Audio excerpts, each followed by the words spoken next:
So, case study one, it's about real time production intelligence and bottleneck detection. This story is about a manufacturer running multiple assembly lines and flying almost blind.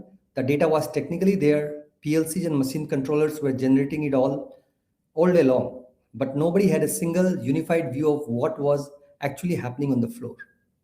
So, the questions that really matter went unanswered. Which station was holding back the whole line? Where were the bottlenecks forming? Which cycle times were drifting? Where was the work in progress piling up?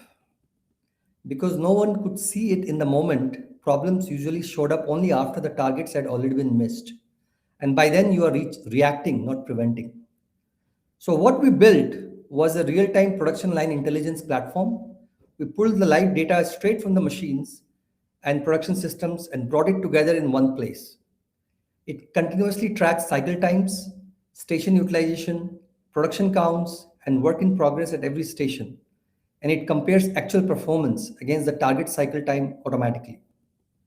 The moment a station starts slipping, the system flags it and points to exactly where throughput is being constrained. No more hunting, no more guessing after the fact. And the results followed. Faster decisions on the floor, better line balancing, higher station utilization, and ultimately more throughput.